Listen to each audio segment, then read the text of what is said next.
Well, good morning and welcome to everybody from here in London and also from out in the deep West, where we have our guest, Dr. Erica Thompson. And I'm really thrilled today. We've got a great title, a great concept, and a great presenter. We're going to talk today about escape from model land, the dangers of overconfidence in mathematical models and how to avoid it. So it should be fascinating and fun. And that's, you'll know me, I'm Michael Mainelli, I'm one of the directors of Yen, but I'm only able to present all of these webinars to you because of the tolerance and, may I say, generosity of our sponsors who allow us to range widely and freely across technology, economics, and finance. And today is an especially good one, which pulls together everything. We're going to be looking clearly at models in the round, both economic and biological and ecosystems, etc. But we're going to be looking at their applicability. How practical are these models? What is the economic sense behind them? So we're going to be pulling so many things together today. Now, I need to get out of the way as quickly as possible, so I'll just point out to three things, if I may.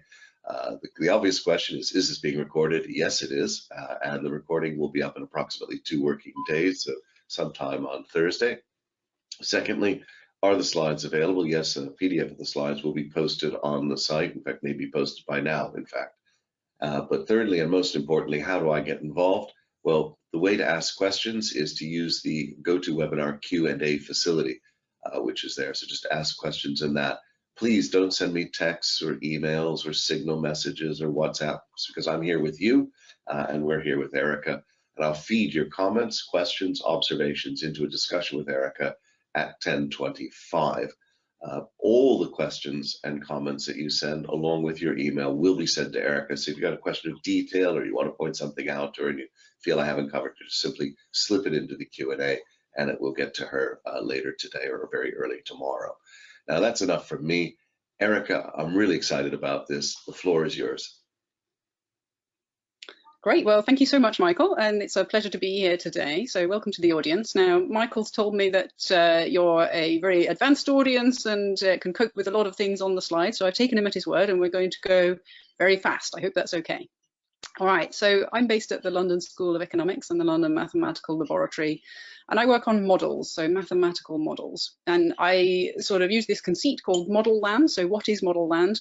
Model land is where we are when we get into the models. So when you are in model land, you are kind of within the boundary prescribed by your model. All of your assumptions are true by definition. And you get, you explore the logical consequences of your assumptions. So I'm interested in models that tell us something we didn't already know. I'm interested in sort of large, complex models, maybe climate models, economic models, financial models, ecological models, epidemiological models, you name it. So things that we're interested in projecting forward in time and understanding what might evolve. So if we carry on, next slide, and then the next one. If we're thinking about models and we are thinking about making forecasts, then one question is, how do we develop confidence that the models, the outputs that we get in model land will actually have any relevance at all to the real world?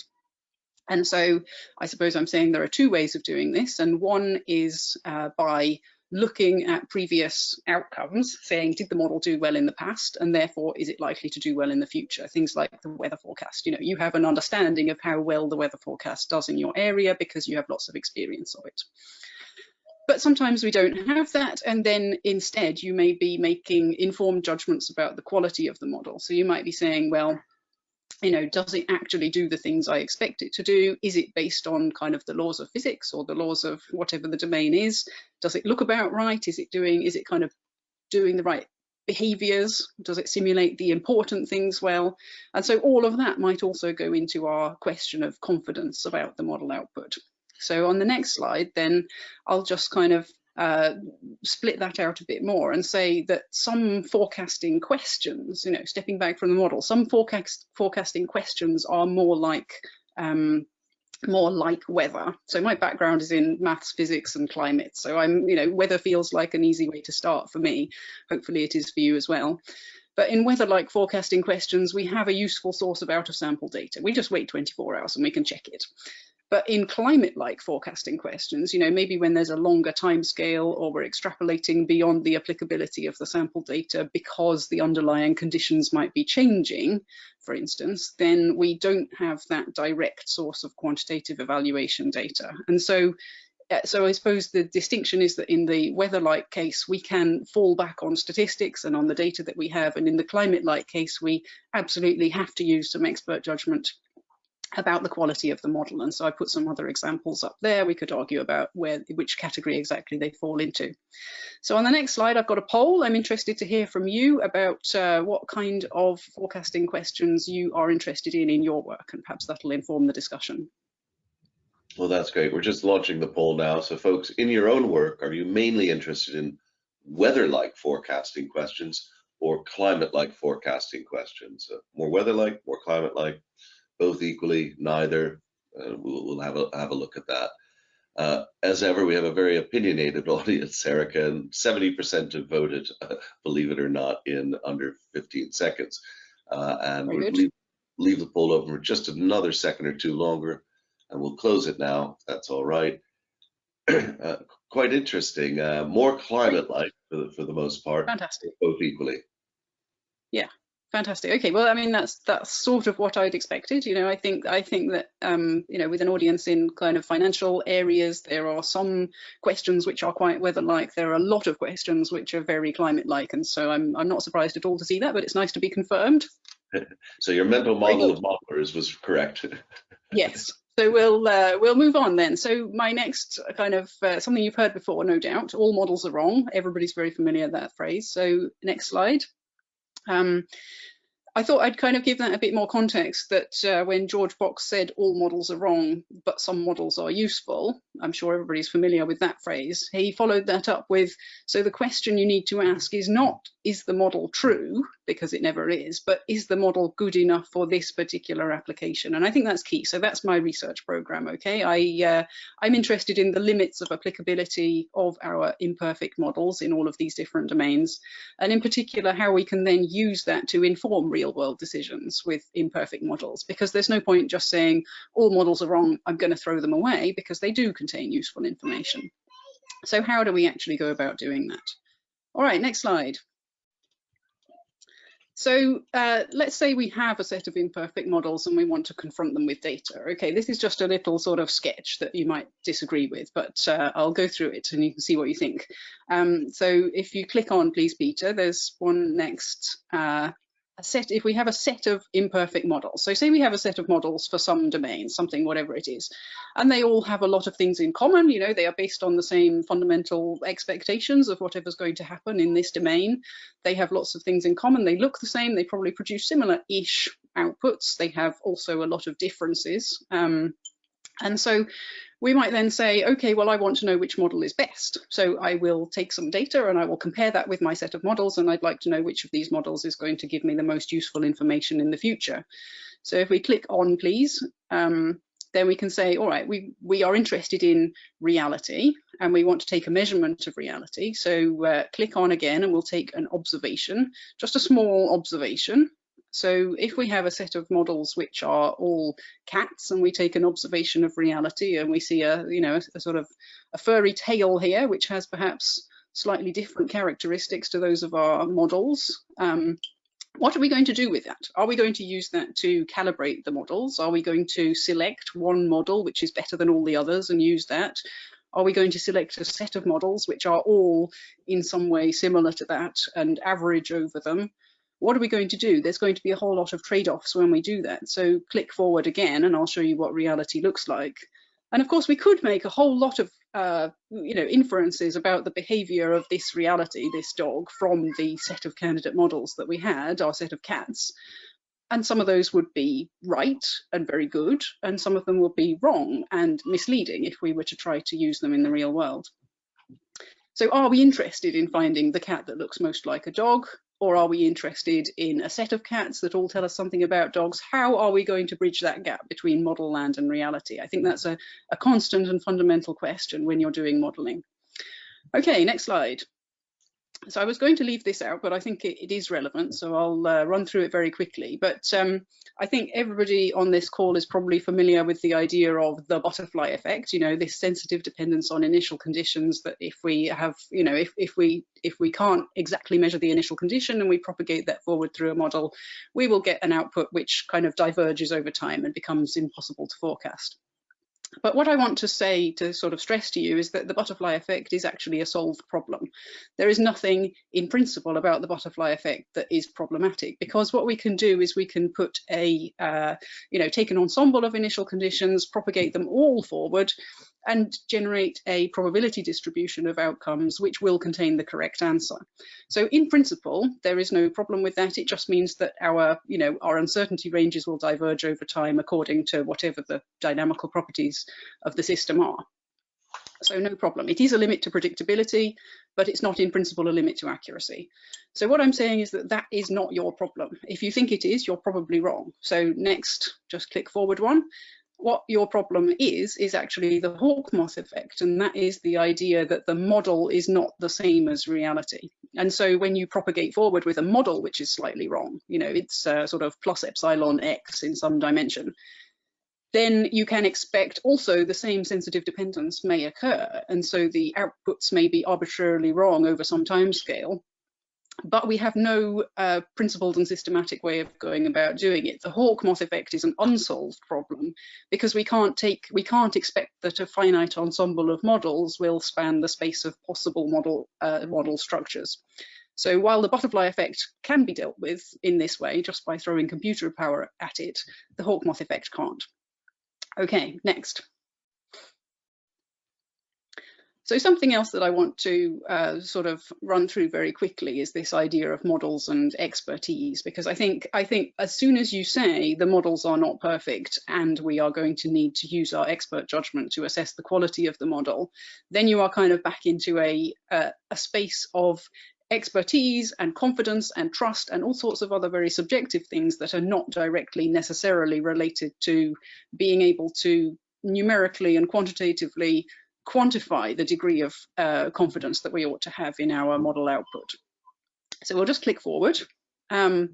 So the sketch that you kind of probably have in your minds is that there is an expert and the expert creates a model, and in doing so there are a number of subjective things that that the expert has to decide. What are you going to include or not include? How are you going to represent it? How might you calibrate it with respect to data?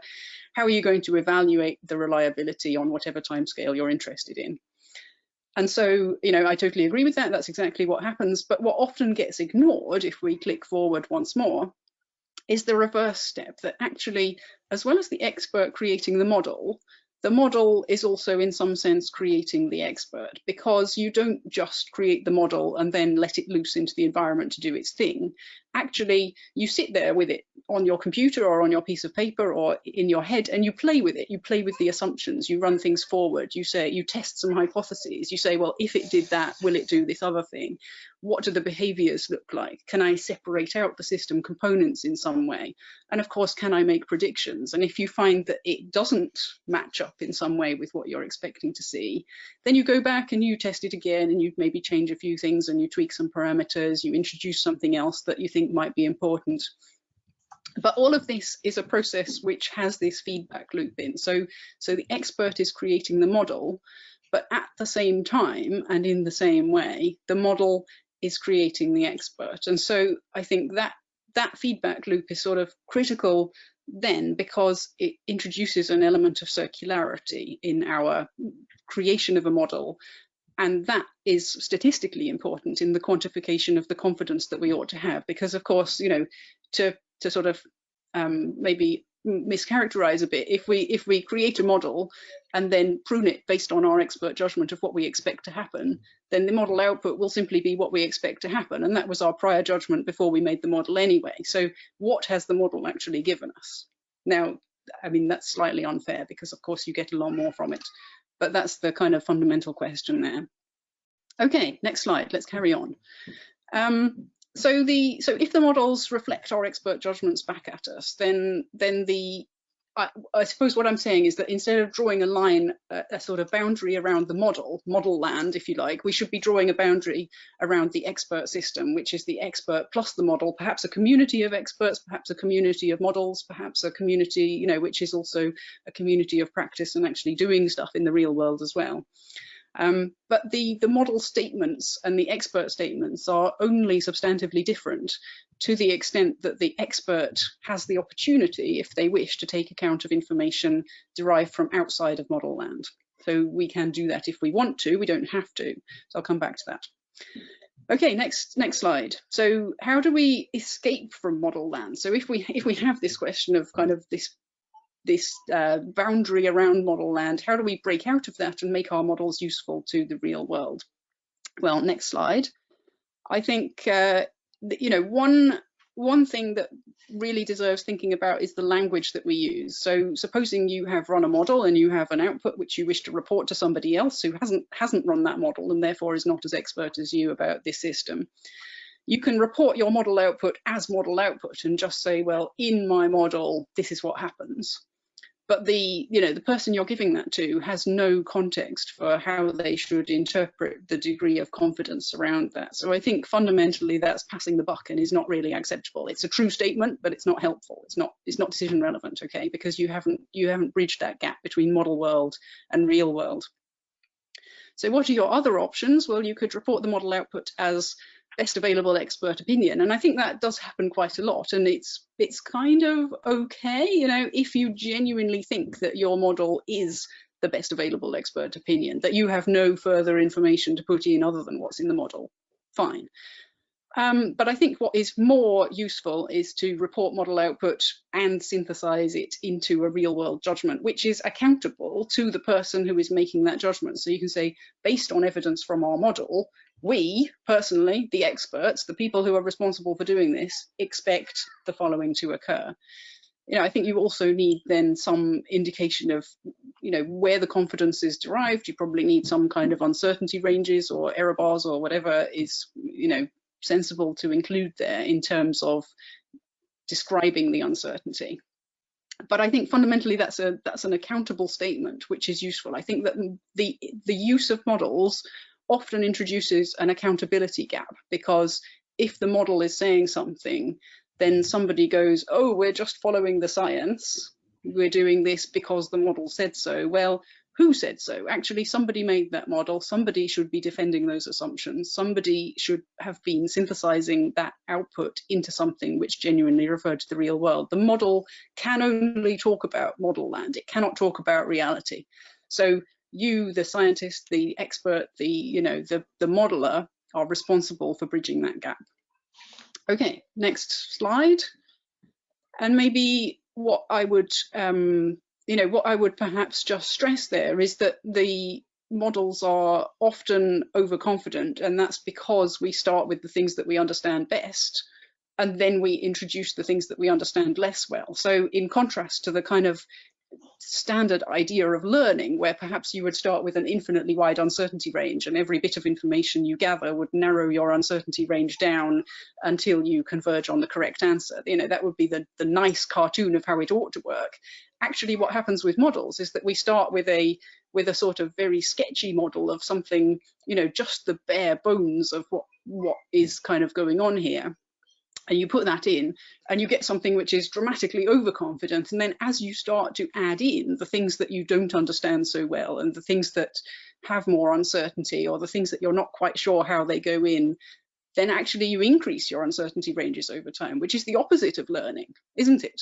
So there's sort of an interesting paradox going on there. But the outcome is that models are often overconfident, and I think this is perhaps also the reason that experts are often in some ways overconfident, and that overconfidence results in underestimation of risk. Okay, next slide.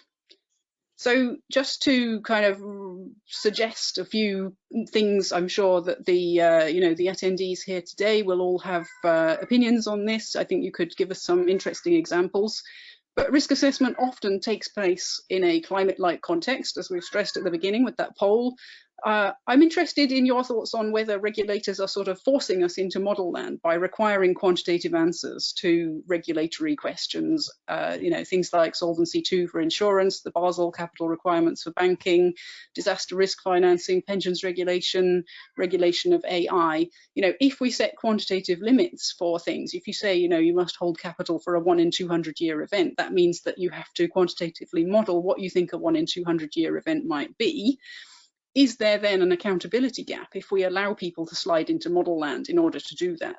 How would a regulator, for instance, jump in and say, okay, you've made your model, but actually I don't want your model. I want your expert best estimate of what the risk is here. I don't want just this model output, because it's not taking account of all the things that are not in the model. I want to escape from model land. I want to get something that's real.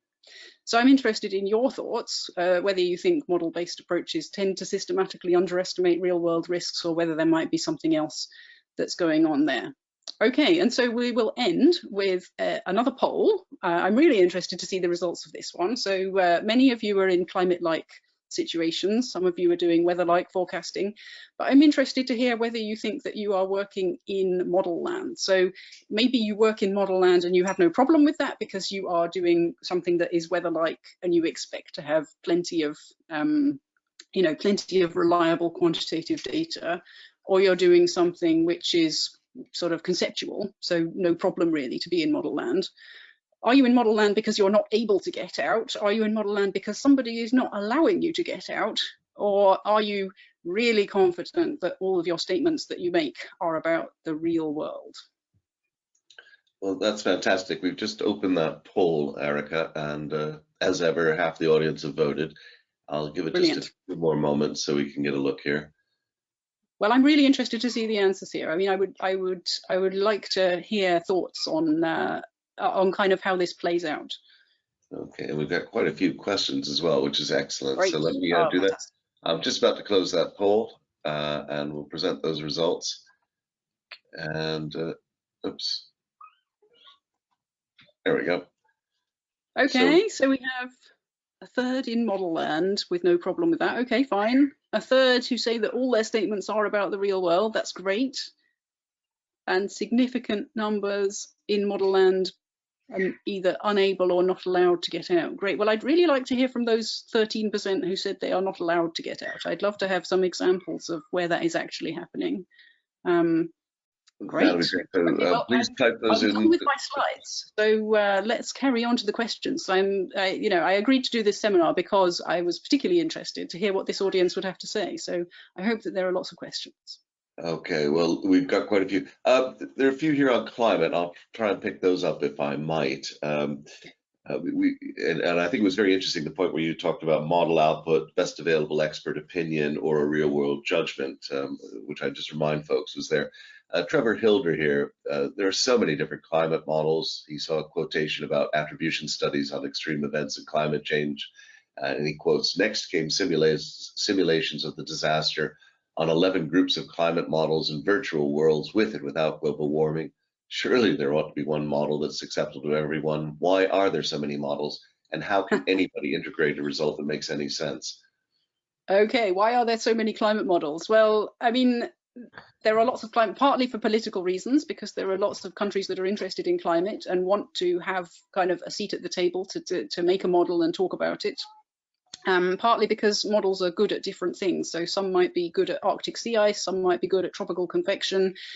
It certainly is not easy to say that there is one model that is better than all the others. And I think that primarily is the reason why there are lots of models.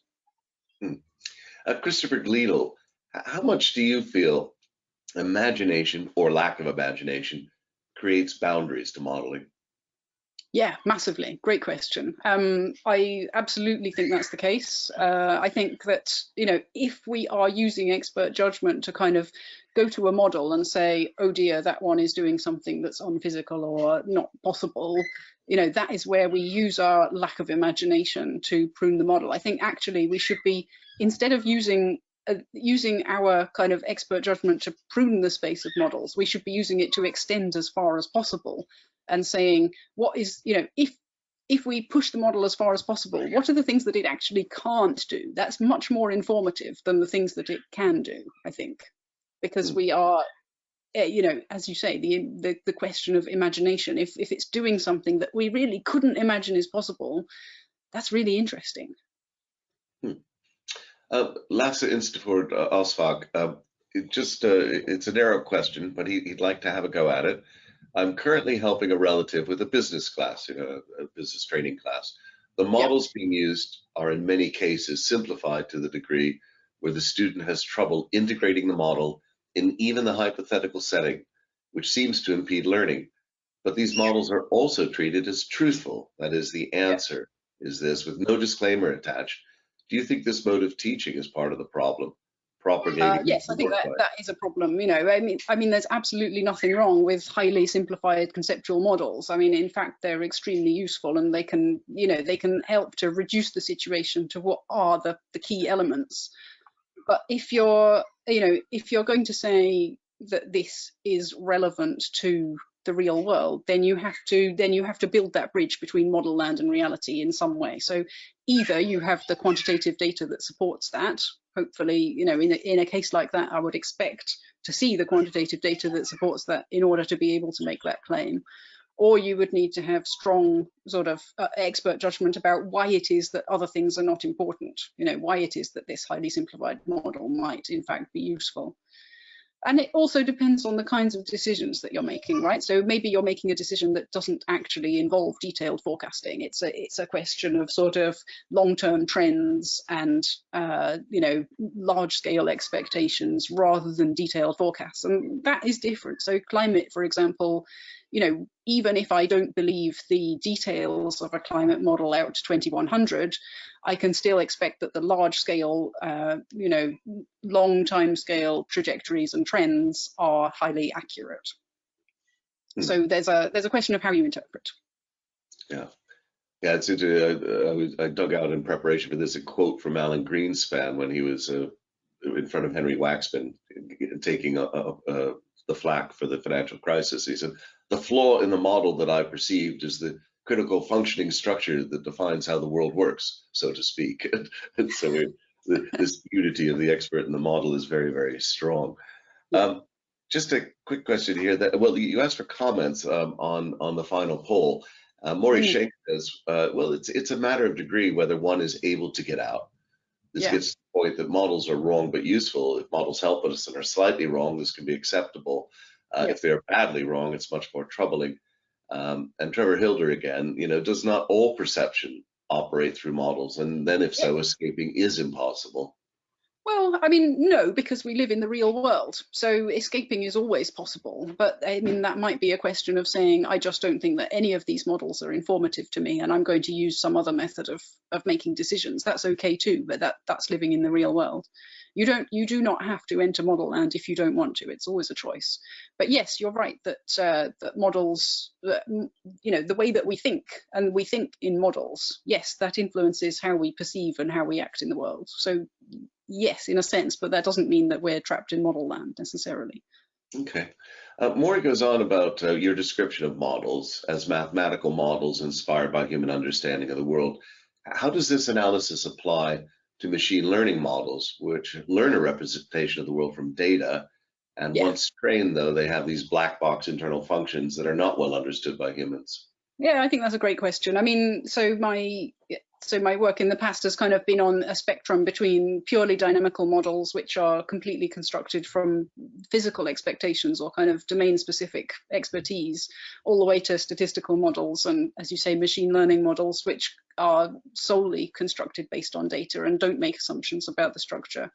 Well, I think, again, you know, it's not fundamentally different. I think that actually all the way along that spectrum, you are using both, you know, both assumptions about the nature of the situation and reconstructing things from data. So the empirical and the statistical sort of, it all goes together. And so I don't really see machine learning as being a fundamentally different thing. I think we have to be cautious for the same reasons and in the same way. And actually, perhaps the discussion in AI and machine learning about ethics and responsibility and kind of the way that value judgments are accidentally incorporated into the kind of models that machine learning approaches are building, I think that's actually a really useful and helpful discussion, which needs to be propagated back into the more physically based models as well. I think that the same issues actually occur there, but they get swept under the carpet and we fail to recognize them because we think that what we're doing is not imposing the value judgment. So I think there's really interesting literature coming out of the machine learning community that we should be taking account of in other spaces. Oh, interesting. Yeah, it's long been a debate with me about how we achieve that balance, because they are technically comprehensible. It's just the discipline has very little to do with they're all comprehensible. But that's part of the trouble, is that the model kind of creates a narrative by which you can understand anything. You put it into your model and you find that something happens, and the model, almost by definition, if you have a sort of physics-based model, the model is rationalizing for you that output. But it could rationalize anything. You put your parameters in a slightly different way, you get a different output, and then you have your rationalization for that other thing that might have happened as well. I think this is one of the problems. There are a couple of comments here from Charles Vermont about the past and the future. So he starts with economists seem to cling on to their models when they are so poor at predicting the future. But his question is, would you agree that models are looking out of the rear window when we need to be looking out the front? And any thoughts on how to achieve that? Yeah, well, firstly, hi Charles, nice to see you here. But yes, they are always looking out of the rear window in terms of the kinds of things that you put in there. But maybe this goes back to the previous commenter's question about imagination. If we have the imagination to think about what it could be like in the future, then we can, in principle, incorporate those things into our models. And so we can, in principle, anticipate what might happen if we are willing to be imaginative enough to include it. And we accept that will, if we are expanding with respect to our imagination the kinds of things that we can put into this model, then that is going to necessarily sort of increase the degrees of freedom and therefore increase the uncertainty range over the future outcomes with respect to the data that we have to calibrate it. So by doing so, yes, it is a really difficult thing to do, and in practice many of our models are constrained in that way, but I don't think it's fundamentally impossible. We can exercise our imagination and use the models as a vehicle for conveying the kind of quantitative consequences of the kinds of things that we can imagine. Okay. Now, you spoke earlier about the models really resulting in underestimation of risk, and we have few comments on that. So firstly, it might just be helpful to clarify what you mean by underestimation of risk. So take something like climate change or COVID. Many people would say that the models overestimated the risk or in certain cases. So what do you mean by underestimation? And then I'll move on to some of these questions. Yeah, so I suppose what I mean really is having uncertainty ranges which are too narrow. So by risk, maybe you would like to convolve that with some sort of damage function in terms of the outcomes. Yes, agreed. Models certainly can also can either overestimate or underestimate risk. I think climate models generally are underestimating risk. I think that COVID models, okay, are maybe a bit different. They have certainly underestimated uncertainty because of the way that they, many of the early models had no nod to uncertainty at all, other than running the model a handful of times with slightly different conditions. And we could have done a lot better there. Yeah, I don't know. It depends on it does depend on the context. I guess Charles Henderson's picking up on some of this here. He says, it sounds like people should be careful with personal biases and not latching on to models that confirm them. And of course, that leads to that narrowing of outcome when the model should be saying, it's pretty broad here. But then that leads to Charles Henderson's next point. In reporting from model land, shouldn't the expert give a confidence level like 50, 80, 95% of their expectation? My problem with that is not that it's not perhaps the right answer, but again, it smears that. It says, well, I got this out of the model, but the model's it's just too tight. So I'm going to Yeah, spread that out a bit. And then people say, well, yeah, what am I really learning here? Any yeah. thoughts on that? Well, I mean, I think that is good practice. I mean, that's what the IPCC do for climate projections in some instances. So for the high level climate projections, they basically take exactly that approach of kind of saying, well, the models are here, so we're going to project here, and Mhm. we just smear it out a bit. I mean, the question is, what are you trying to do? What is the actual aim in the real world? And if you are aiming to, inform climate adaptation, say, then actually, if you say it's going to be here, and everybody adapts very closely to it being right here, and it's actually some distance away from that, then you have maladaptation and you've wasted your money. Whereas if you had a realistically large uncertainty interval, then maybe people go, oh, we don't know what to do. We really want to be told what the answer is, and we really want to make our decisions to a specific number. But actually, you can make better decisions if you have a true range of uncertainty that genuinely reflects the expert's belief about the possibility of different things occurring. Hmm. So yes, of course, all decision makers want to know exactly what the future will be like, but that simply isn't possible. I think decision makers in most domains accept that, and they would rather have some information, however uncertain, than have zero information. Hmm. Hugh Purser says, how important is it to create high confidence in models and experts among the public? How can this best be done? But it sounds to me like you question that. Is that actually desirable? Yeah, I think that's an interesting question. I mean, uh, I think this speaks to the relationship between science and society generally, right? So we want to know to what degree we should be using models and the outputs of models and the expert opinions and expert judgments to inform our future decision making. Well, I suppose one thing I would say there is that the science per se, just the question of if X, then what will happen, doesn't determine an outcome. It doesn't determine what you ought to do. You can't go from an is to an ought. So ultimately, the role of politics and the role of the decision maker is always to introduce the value judgment over the possible outcomes and to say, okay, the model says if I do this, then that will happen, but it is up to me to decide, how much, number of deaths or overwhelm of the NHS or mental health outcomes or long COVID, how much all of those things relatively matter. And therefore, ultimately, even where the decision maker claims to be sort of following the science, they are necessarily introducing value judgments. And if they claim not to be introducing value judgments, then we need to be examining the models to understand where the value judgments are being introduced into those. Stephen Murgatroyd makes a really interesting remark. Risk arises from a human response to a hazard or threat. So with the climate change hazard, the risks are high because the response to the hazard is poor. In this case, the models may be irrelevant. You don't need to fall off a cliff to know it's going to hurt. Yeah, I agree. I mean, I think, I would almost say that climate models are counterproductive at this stage, that actually we've known what needed to be done for 30 years. And if we'd got on and done it 30 years ago, instead of waiting for more models and better information and all that, then we'd be in a better position now. So have the models actually been a distraction over that time? Perhaps they have. Well, steady on, Erica. We'd be out of jobs then. It'd be terrible.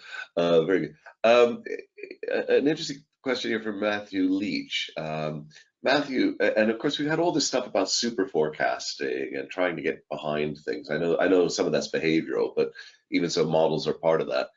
Could you imagine proper skill scores, for example, a Breer score, IGN, information gain, being calculated for sources of forecasts such as people, group models over time, etc., and the most expert gradually emerging?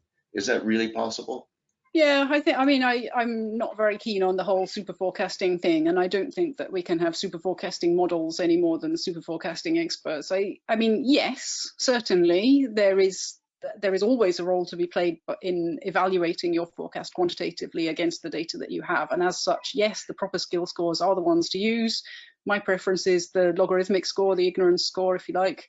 And that tells us the amount of information that is contained in the forecast that you didn't have beforehand, before you made the forecast. So that obviously is always a good thing to evaluate, but I think we need to be careful that evaluation happens in the real world and not in model land. And as I tried to stress with the distinction between weather-like and climate-like scenarios, when we're in a weather-like scenario, then all you need is an appropriately defined skill score, and you can say which model is best. Done, sorted, finished. And you just use it, and you know where it is good and where it is bad. But if you are not in that situation, and many of the people on this webinar are in a climate-like situation where actually the past data is not necessarily useful in the future because things are changing in some way, then we've got to go back to more subjective contributors to confidence. And those are many and varied, and they depend on your expert judgment, and therefore they also depend to some extent on values and value judgments about the way that science should work and what it's aiming to do in society. Eddie Kaplan, most models inherently only work for small changes, but then we consult them in a panic for a big change. How can the language change to make decision makers aware that they've undergone that transition? Yeah, difficult question. I don't know. I mean, it was interesting to see sort of, if for those in the UK last autumn, Patrick Vallance and Chris Whitty, the government scientific advisors, talking about how they'd used models to sort of project the potential spread of COVID over last winter. And that was really interesting because they were using it in a completely illustrative way, saying, this is not a prediction, it's not a projection of what's going to happen, it's just a scenario, sort of what could happen if, just approximate numbers. And of course, then the media got very het up about that. I don't know how you change the language. I think actually the general, mathematical literacy, model literacy of the public has improved massively just over the last 18 months with all of the discussion around COVID. And that's been sort of interesting to see what kind of things people latch onto and what they just don't understand at all, and what goes down well and what doesn't. Yeah, I don't know. It's a long-term project, I think, to improve the language that's used around models. And it's back to the kind of the relation of science with society. It's difficult. Yeah, I feel we're almost at the era where risk was about 15 years ago, as people were trying to define the terminology and the way in which you use the language to help make that communication better. Anyway, we're coming short, sadly, but a couple of quick comments, if you might. Sam Carmel, any quick comments you might have on cultural differences in the way models are interpreted? Yep, massively between scientific domains, huge differences in the ways that models are treated, the kind of ways that confidence is integrated into those statements, and then between different domains more widely. I mean, just massive, absolutely massive. Yes, huge topic. I don't have time to go into it. Okay. And Vladimir Dimitrov, how true would it be to suggest that the borderline between model land and reality is not a clear line, but a wide fuzzy area, which also dynamically changes, and that most of us, experts and modelers, inhabit that fuzzy no man's land in between the two territories? Yes, absolutely. I think, we're on that border, and the question is kind of how to build a bridge or how to define it a bit better, how to understand what are the ways that we can leap across that gap and connect it more definitively to say, here are the results in model land, this is what it means for the real world, and then to inform decision makers about what we can actually do. Yeah. It's a fun place to be, though, right? It's really interesting. It is enormously fun, and I am thrilled that you're exploring it actually and sharing with us, especially given the breadth of modeling that you've been examining. I just wanted to end on a quote from Manfred Eigen and ask for your comment on it. Manfred wrote in '73 a book called The Physicist's Conception of Nature, and in it he says, "A theory has only the alternative of being right or wrong. A model has a third possibility. It may be right, but irrelevant." Yeah, it can. Well, I think it has a fourth possibility. You can be right and useful, wrong and useless, but you can also be wrong and useful anyway, or right and useless. So I would take that into a fourth quadrant and say that actually the question of whether it is right or not and the question of whether it is useful or not are actually orthogonal. Very good. Yeah. You'll make a great management consultant as well. All right. Well spotted that we were missing the fourth quadrant. I really like that. Erica, it's been wonderful to have you here. One, wide-ranging. Two, really this concept of escaping from model land and engaging with the real world, but realistically, and also getting across quite appropriately proper communication about the models, which I think is where we all fall apart a little bit. And I personally would agree. I've kind of, you sort of sleaze a little bit. The model comes up with the right answer, and then the client says, well, I don't think that's it. Then you sort of pull in your professional expertise. Well, why wasn't that there at the beginning? Or are you really saying that your model's useless and that they should have just gone to you and not bother with the modeling? I think we need to integrate this much better and communicate it much better. And you've done a great job at getting that across to all of us. And for that, we really appreciate it. If I may, I've got 3 quick rounds of thanks. Firstly, to our sponsors as ever. I suspect just about every single one of them found today's presentation relevant, and I hope that we're sharing with colleagues, employees, and clients for that matter. May I also thank the audience. You've been inordinately vibrant today. I'd had very high hopes that you'd engage, and we will be sending all of your comments and questions on to Erica so that she can see them. And Erica, our sincere thanks to you. Now, in preparation and knowing the technical limitations of GoToWebinar, I was conscious that we would be unable to open the floodgates of applause. So I have built an analog model of applause, which looks something like this. And it works. And that's a very sincere applause from all of us to you for a great presentation, all the hard work you put in, and the real candor and brilliant way in which you communicated things this morning. Thank you. No, thank you so much. And it's a real pleasure to be here. Thanks for the opportunity.